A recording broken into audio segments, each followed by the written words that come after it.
केंद्र सरकार के कर्मचारियों और पेंशनर्स के लिए बड़ी अपडेट सामने आई है।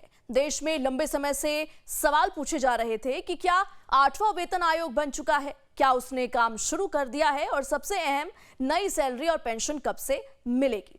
अब सरकार ने संसद में इस पर सीधा और साफ जवाब दे दिया है। आइए आपको इस वीडियो में विस्तार से समझाते हैं। जय हिंद, मैं हूं प्रेरणा सिंह और आप देख रहे हैं लाइफ टाइम्स का डिजिटल प्लेटफॉर्म। भारत में केंद्र सरकार अपने कर्मचारियों और पेंशनर्स की सैलरी, पेंशन, भत्ते की समीक्षा करने के लिए हर 10 साल में एक वेतन आयोग बनाती है। 7वां वेतन आयोग लागू हुआ था 1 जनवरी 2016 से।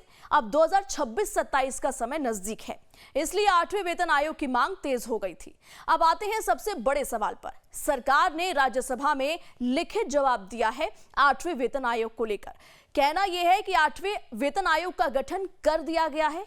इसके टर्म्स ऑफ रेफरेंस यानी कि काम की शर्तें तय हो चुकी हैं। आयोग को आधिकारिक नोटिफिकेशन मिल चुका है। इसका सीधा मतलब है 8वें वेतन आयोग ने औपचारिक रूप से काम शुरू कर दिया है। यानी अब ये सिर्फ अफवाह नहीं बल्कि सरकारी पुष्टि है। 8वें वेतन आयोग का काम सिर्फ सैलरी बढ़ाना नहीं होता। ये आयोग तय करेगा बेसिक सैलरी कितनी हो, फिटमेंट फैक्टर कितना बढ़े, न्यूनतम वेतन कितना हो, पेंशन और family pension, DA, HRA, TA जैसे भत्ते, लेवल वाइज वेतन संरचना। यानी करीब 1 करोड़ से ज्यादा कर्मचारी और पेंशनर्स इससे सीधे प्रभावित होंगे। सरकार ने साफ बताया है कि 8वें वेतन आयोग को 18 महीने का समय दिया गया है। अगर आयोग का गठन नवंबर 2025 में हुआ है तो इसकी रिपोर्ट आने की संभावित समय सीमा होगी 2027 के मध्य तक, यानी बीच में। अभी रिपोर्ट आने में करीब 1.5 साल का समय लगेगा। यहां एक बहुत बड़ा भ्रम है, कंफ्यूजन है, जिसे समझना बेहद जरूरी है। रिपोर्ट आते ही सैलरी लागू नहीं होती, सरकार तुरंत फैसला नहीं लेती। प्रक्रिया क्या होती है? प्रक्रिया कुछ इस तरीके से होती है। आयोग रिपोर्ट देता है, सरकार अध्ययन करती है, कैबिनेट मंजूरी देता है, बजट में प्रावधान होता है, फिर लागू किया जाता है। इसलिए एक्सपर्ट्स मानते हैं कि नई सैलरी और पेंशन 2027 के आखिर या 2028 में लागू हो सकती है।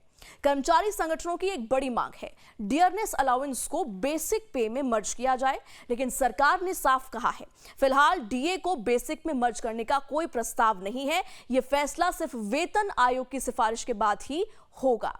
इससे साफ है कि सरकार जल्दबाजी में कोई फैसला नहीं लेना चाहती। अगर आसान शब्दों में समझे तो 8वां वेतन आयोग बन चुका है, काम शुरू हो चुका है, रिपोर्ट 2027 तक आएगी, सैलरी पेंशन में बढ़ोतरी तय है, लेकिन इंतजार अभी लंबा है। यानी खुशखबरी पक्की है लेकिन तुरंत नहीं। तो 8वें वेतन आयोग को लेकर अब कोई कंफ्यूजन नहीं है। सरकार ने साफ कर दिया है कि प्रक्रिया चल रही है, लेकिन फैसले में वक्त लगेगा। आपका क्या मानना है? सैलरी कितनी बढ़नी चाहिए, फिटमेंट फैक्टर कितना हो? कमेंट में जरूर लिखें। वीडियो पसंद आए तो लाइक करें और ऐसे ही अपडेट के लिए चैनल को सब्सक्राइब करना बिल्कुल ना भूलें। जय हिंद, नमस्कार।